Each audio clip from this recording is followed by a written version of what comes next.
Hello, I'm George Longenecker. Thanks to the Kellogg Hubbard Library and Michelle Singer for making these recordings. Originally, I was going to read this short story as part of my hometown of Middlesex mud season series, but of course, everything has been canceled.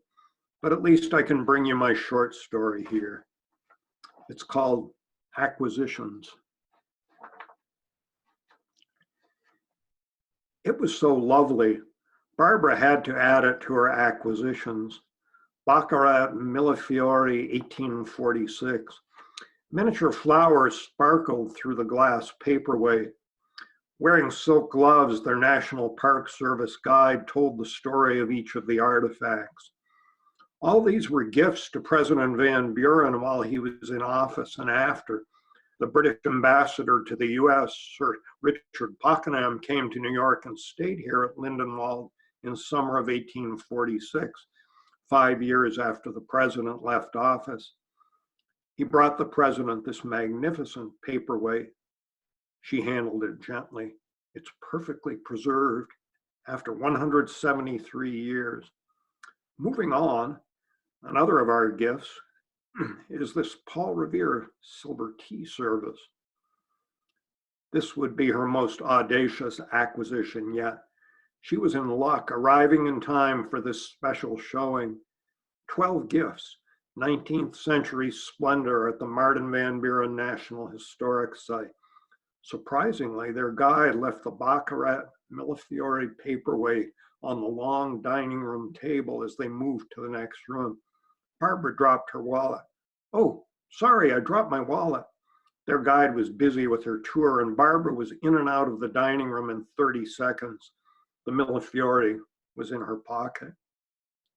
In 40 years, she'd acquired 766 pieces, now 767. She'd begun her collection when she was 12. Her best friend Sylvia's father had a drawer full of antique gold and silver coins, which he'd shown her a couple of times. He liked a kid that showed such interest. On an overnight, she was alone downstairs while Sylvia was in the shower. Barbara chose a 1915 St. Gaudens $20 gold double eagle, now worth over $1,500. From that day until around her 13th birthday, she'd sung a little song in her head as she tried to sleep. Why did I do it? Why do I do it? Neither Sylvia's father nor Barbara's parents had ever mentioned the coin. Her collection grew. That coin had been her first and best acquisition until today. Now there were rare books, jeweled rings, necklaces, and a couple of antique Vermont license plates. Barbara Allen Simpson had been at Martin's Academy since she graduated from Middlebury College at 21, except for the year and a half at University of Arkansas, earning her MFA. After 30 years, she'd settled in with tenure. At the private high school, she taught 4 classes a year in American Lit and creative writing, was also assistant provost of students and cross-country ski coach. Her life was her students, books, writing, skiing, and her collection. Peter had left her 20 years ago, jealous and suspicious of her acquisitions, when he got a top job at Phillips Exeter. Her home in Stones River was cozy Vermont, filled with books and memorabilia. The roomy Victorian had a studio apartment she sometimes rented to visiting faculty and also listed on Airbnb. Her only bad experience had been a weekend guest who stole a poetry book off the shelves. Barbara had been appalled by such crass sleaziness. After leaving the National Historic Site, Barbara stopped at the Kinderhook Reformed Church Cemetery. It was easy to find the historic marker.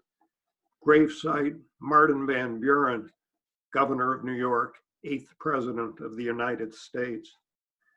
Barbara fingered the Millefiori in her leather bag, glass cool to the touch. Her pulse jumped when a U.S. Park Ranger patrol car passed and slowed down, but it turned the corner and was gone. She walked out to the grave. Cicadas sang. She was always awed standing over bones of someone famous, whether president or author. She'd certainly felt that way with Emily Dickinson and Robert Frost. Just down New York Route 9, she pulled into Kinderhook Antiques and Books. The back rooms were surprisingly dark and easy. There was a 1905-07 Vermont porcelain license plate, number 606, in excellent condition. Barbara wondered how it had ended up in a New York antique shop, not under lock and key. She knew antiques. This was rare, worth thousands. It was going back to Vermont where it belonged. In seconds, it was in her leather bag. Barbara prided herself on her eclectic taste. In the poetry book section, she found a first edition of Robert Frost, North of Boston, signed by the author, $475. It was in her bag. At the counter, she bought a newer Frost, You Come Too, for $15.50. The owner knew a lot of Frost's poems. They also got into Dickinson and Plath. Barbara paid cash. Thanks. Lovely meeting you. Come back to Kinderhook. Great talking poetry with you. Come to Vermont sometime. Her trip back to Vermont took 2.5 hours. Barbara was at home in Stones River for supper. After thawing some leftover eggplant parmesan, she poured a glass of Malbec. She laid out her acquisitions on the dining room table. It had been one of her best days ever, and the red wine was just right. Probably $10,000 total, and such beauty. The new Frost books would go in her study with poetry. The Vermont license plate went on the basement shelf with the others. Her prize of the trip, the Baccarat Millefiori, indeed sparkled with 1,000 flowers. It was her 5th and best paperweight. It had a place of honor in front of her china cabinet with 4 other paperweights and next to her favorite from the Courier Museum in New Hampshire. She thought she'd write an ekphrastic poem about the new one. I love you all. Come join the others, my flower. Barbara ate dinner alone as usual. She jotted down thoughts in her journal. Unsurpassed day and good to be back. Precious things. But all summer and all night, there's not much dialogue in my story because I'm always alone. She loved her collection. Another favorite was the fossil from Dylan Thomas's desk in his boathouse at Larne, a treasure from the Teachers and Writers Tour of Wales. There was the oval locket with its sepia-toned photos and the ivory cameo brooch she'd had since she visited a classmate in Arkansas. Her cousin's opal ring was safe in the drawer with the brooch. Her new books would be happy with Robert Frost's handwritten poem, Voiceways, from Middlebury College's special collections. She often recited its first line, "Some things are never clear." During the summer, Barbara only had to be at school 2 days a week for her provost job. No classes or skiing. She was going over applications from 3 students wanting to come for their senior years. Good ones, she said to Millie, the headmaster's executive assistant. The headmaster was on her annual vacation to Lake Champlain, and the school was quiet except for the sound of lawn tractors. Barbara's office was next to the headmaster's, with a big bay window overlooking a circular drive shaded by sugar maples. She looked up. 2 Vermont State Police cruisers pulled up, followed by a green and white U.S. Park Ranger patrol car. Barbara's heart beat faster. It could be about a student, but none were on campus. And why the National Park Service? 2 uniformed troopers and the park ranger stood over Millie in the reception area. Barbara Thompson? She went to the open door of her office.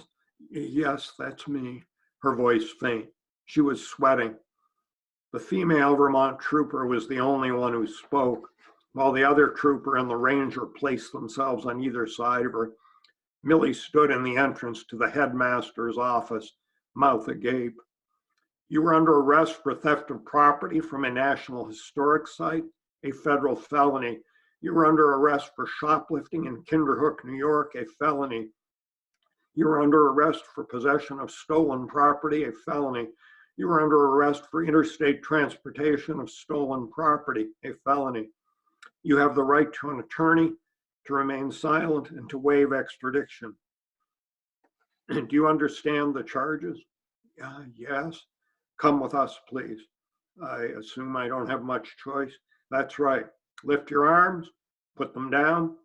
The male trooper pulled her arms behind her in one motion and snapped on handcuffs. Millie gasped as Barbara was led out and placed in the back seat of a police cruiser. Barbara expected they'd go to the state police barracks in Rockingham, but instead they pulled up to her house on Main Street, where a Vermont State Police crime lab van was parked in her driveway. Ms. Simpson, get out, please. The trooper spoke like she meant it. We have a search warrant for your property at 37 Main Street, as well as your cell phone, home phone, and computer.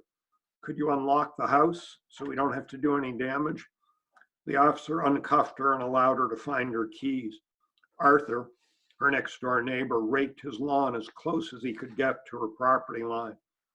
Her armpits and back were soaked with perspiration. The July day was already pushing 85 degrees. Barbara asked to see the warrant. Baccarat Millefiori glass paperweight, circa 1846, property of United States government, Martin Van Buren National Historic Site. 2, book by Robert Frost titled North of Boston, signed by author, 1914. 3, Vermont Auto Register porcelain license plate, number 606. 4, any receipts, phone records, or map searches from July 2019 related to travel and purchases in Kinderhook, New York. There were also photos of the paperweight. Looks pretty thorough, she whispered. The police were there for 4 hours searching and photographing. Meanwhile, Barbara was handcuffed again and driven across town to the state police barracks. There she was photographed and fingerprinted, then allowed to use the phone. She called an attorney in Brattleboro, the mother of one of her students. Amy, I have a little problem. Amy had been a state senator, prosecuting attorney, and now did defense. She certainly knew the law. Let me see what I can find out. Meanwhile, we'll see about bail. Never in her life had Barbara been in a jail. The police barracks holding cell was hot and stuffy. She could overhear troopers talking about her. This was way more interesting than their usual Interstate 91 traffic stops and drug busts. Amy was there an hour later, dark pantsuit and leather attaché case. She brought Barbara an iced tea and tuna sandwich from Country Deli. The good news, Barbara, is I think I can get you out without bail. The bad news is that you're here for the night until court opens in the morning. You should also know that the police have found other things and that they're photographing and may want to go in with a second warrant. My lovely collection. Barbara, is there anything else stolen? I'd say acquired, maybe. We'll talk more in the morning at the courthouse, but I need to have some idea what I'm up against here. Barbara hated to call her mother in South Burlington, but figured she'd better before the news broke. Arrested? Barbie, there's got to be a mistake. At 81, her mother had retired from teaching at UVM, but was still a city councilor and lived in the same house where she'd raised Barbara and 2 sisters. She was in her second year alone. Their father had died at 90. Barbie, this is hard to believe. We need a good lawyer. I've got one, Mom, but it won't be cheap. Well, it can come out of your share of the estate, what there is. Thanks, Mom. Did you do this? I'll talk to you about that later. Her mother vaguely remembered a couple of things missing from relatives and friends' homes. She'd never imagined her oldest daughter taking anything. Barbie had always been so smart and good-natured. She was reading at 4 and read to her younger sisters. Maybe they were a little permissive, never checked her room, but it was always so neat. A's in every class, good in literature and math, then a full scholarship to Middlebury at 17, graduated magna cum laude. Hands shaking, she tried to call her daughter back, but there was no answer. The next morning, a different female trooper brought Barbara egg with avocado on an English muffin and coffee that was surprisingly good. She let her use the shower and allowed her to wait outside her cell. At 8 a.m., she was handcuffed and driven in an unmarked car to district court in Brattleboro. She had time to meet with her attorney for an hour before the hearing. Amy brought her up to date. If we can get bail, you can go home. The search is over. That's the good news. I assume you have some bad news? Barbara was wearing the same sweat-stained clothes she'd gone to work in yesterday. Yes? Okay. They found some other things, did some quick investigating, and got a second search warrant. Okay. You had a 1799 book, Parks Travels in Africa.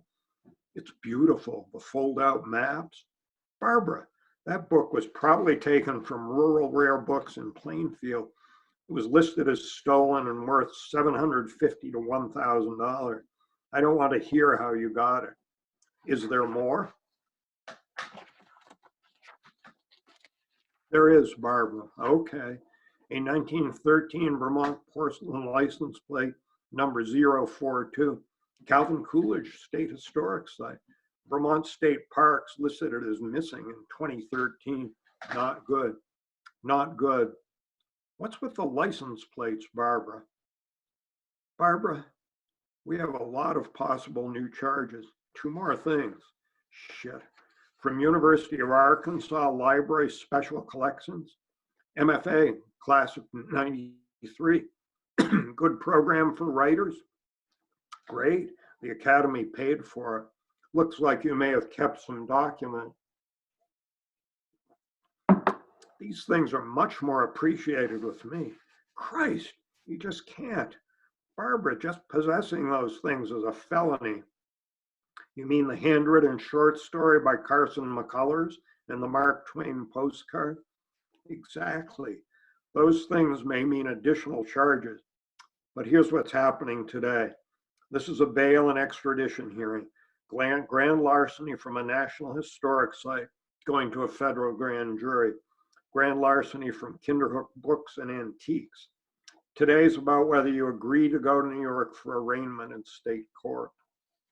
Makes me look pretty bad. It's not good. You have New York, federal, and possibly Vermont, as well as Arkansas charges. Amy managed to get Barbara out with no bail, pending arraignment in New York, and drove her home to Stones River. This is a goddamn mess. The police had gone through everything. She showed Amy her acquisitions. As your lawyer, I don't want to know about the other stuff. You don't want to know. All I need to know is whether they removed anything not in the warrants. Hard to tell yet. You're a talented teacher, a beautiful home. Kids love you. Why? Barbara, why? Some things are never very clear. Her other Millefiori from New Hampshire was still there. Of course, her most recent acquisitions were gone.